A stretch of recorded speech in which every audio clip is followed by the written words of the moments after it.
الحمد لله وكفى وسلام على عباده الذين اصطفى أما بعد فأعوذ بالله من الشيطان الرجيم بسم الله الرحمن الرحيم هو الذي أرسل رسوله بالهدى ودين الحق ليظهره على الدين كله ولو كره المشركون. محترم سامعین کرام، اس وقت ہندوستان کے اندر مسلمان تاریخ انسانی کے دشوار گزار دور سے گزر رہے ہیں.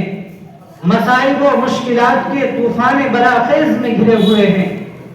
آلام و مصائب نے ہر طرف سے احاطہ کر رکھا ہے. ایک طرف اسلام اور اسلامی آثار و روایات کو مٹانے کی ناپاک کوششیں کی جا رہی ہیں، تو دوسری طرف مدارس عربیہ کا پورا ڈھانچہ باطل کے شکنجے میں ہے. پورے ملک میں مدارس پر زبردست الغار ہو رہی ہے اور عالمی سطح پر مدارس کے خلاف زہر افشانی کی جا رہی ہے. آج ان مدارس کو قومی دھاروں سے منحرف بتایا جاتا ہے تو کبھی ان اداروں کو رجعت پسندی کا تانا دیا جاتا ہے. الغرض مدارس کے خلاف باطل طاقتیں کھل کر سامنے آ گئی ہیں اور اب فرقہ پرست طاقتیں سر چڑھ کر بول رہی ہیں. اسی پر بس نہیں بلکہ آج مدارس اسلامیہ کو دہشت گردی کا اڈا قرار دیا جاتا ہے. یہ مدارس تو دین کے قلعے ہیں اور ان پر دہشت گردی کا الزام، افسوس صد افسوس، یہ مدارس تو اس قابل تھے کہ انہیں سینوں سے لگایا جاتا، انہیں پلکوں پر بٹھایا جاتا اور ان کی تعمیر و ترقی میں ہر طرح کا تعاون کیا جاتا. انہیں سرسبز و شاداب رکھنے کی ہر ممکن کوشش کی جاتی اور آج ان مدارس کو دہشت گردی کا اڈا قرار دیا جاتا ہے. افسوس صد افسوس، یہی تو مدارس ہیں کہ جن کی کوکھ سے جنم لینے والے علماء کرام کی قربانیوں کے نتیجے میں یہ ملک آزاد ہوا. انہی مدارس سے نکلی ہوئی تحریکات کی بدولت اس ملک میں آزادی کا انقلاب آیا.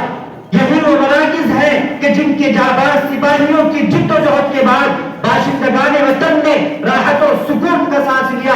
انہی خانقاہوں کے اندر اللہ اللہ کی صدائیں بلند کرنے والے بزرگوں کی دعاؤں کے طفیل انگریزوں سے نجات اور رہائی نصیب ہوئی. افسوس صد افسوس، آج ان مدارس کو مسمار کرنے کی ناپاک کوششیں چل رہی ہیں. باشندگان محترم، ہم فرقہ پرست طاقتوں کو چیلنج کر کے بتا دینا چاہتے ہیں کہ مدرسہ کسی عمارت کا نام نہیں، مدرسہ کسی تعبیر کا نام نہیں. جہاں کوئی طالب علم آ جاتا ہے، جہاں کوئی استاد بیٹھ جاتا ہے، چاہے وہاں انار کا درخت ہو یا کھجور کا سایہ، مدرسہ وہاں بن جایا کرتا ہے. رب کعبہ کی قسم، اب انہیں گرانے والے خود گر جائیں گے، ان سے ٹکرانے والے خود پاس پاس ہو جائیں گے. آج مدارس پر یہ سوال کرنے والوں کہ مدارس نے دنیا کو کیا دیا، میں تمہیں بتاتا ہوں کہ مدارس نے دنیا کو کیا نہ دیا. مدارس نے دنیا کو بے زمینی ایمان فروشی نہیں دی. مدارس نے دنیا کو خود غرضی اور مفاد پرستی نہیں دی. مدارس نے دنیا کو بزدلی اور پست حوصلگی کا سبق نہیں پڑھایا. ارے ہندوستان، میں تجھ سے پوچھتا ہوں کہ تجھے انگریز کی جوتیوں سے اٹھا کر اقتدار پر کس نے بٹھایا؟ غلامی کے پنجروں سے پرندوں کی طرح پرواز کرنا کس نے سکھایا؟ قیدی سے شہری اور غیر وطنی سے وطنی کس نے بنایا؟ ہم سے ہمارے کارنامے اور داستانیں معلوم کرنے والوں، ہم تمہیں کیا بتائیں اور کہاں تک بتائیں؟ اگر تمہیں ہماری داستان معلوم کرنی ہے تو ہماری داستان کالے اقبالی سے پوچھو، ہماری داستان پھانسی کے بندوں سے پوچھو. یہ تمام کے تمام ہمارے خلوص و وفا کے نغمے سنائیں گے.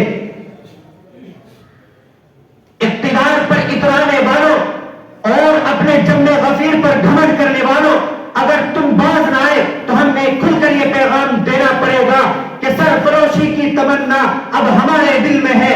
سرفروشی کی تمنا اب ہمارے دل میں ہے. دیکھنا ہے زور کتنا بازو قاتل میں ہے. مسلمانوں، یہ دن کیوں دیکھنے پڑے؟ شرپسندوں کو مدارس کے خلاف زہر افشانی کا موقع کیسے ملا؟ مسلمانوں، خواب غفلت سے بیدار ہو جاؤ اور اپنی عقل و خرد کو استعمال میں لاؤ. حضرت نانوتوی کی روح ہمیں للکار رہی ہے اور حضرت شیخ الہند کا جگر ہمیں صدائیں دے رہا ہے. علماء کرام کی شہادتیں ہمیں للکار رہی ہے اور جملہ اکابر کے سینے چیخ چیخ کر ہم سے یہ کہہ رہے ہیں کہ اگر اس ملک میں مدارس قائم ہے تو مسلمانوں کا وجود قائم ہے، اگر یہ دینی مدارس باقی ہے تو مسلمانوں کا تشخص و امتیاز باقی ہے، اگر یہ دینی مراکز زندہ ہے تو اسلام کا چراغ روشن ہے، اگر یہ دینی مراکز معمون ہے تو مسلمانوں کی عزت و آبرو معمون ہے، اگر یہ مدارس محفوظ ہے تو اسلام محفوظ ہے۔ مسلمانوں، مدارس کی اہمیت کو جانو، مکاتب کی حفاظت کو جانو اور ان کے قیام کو عمل میں لاؤ۔ وما علینا الا البلاغ۔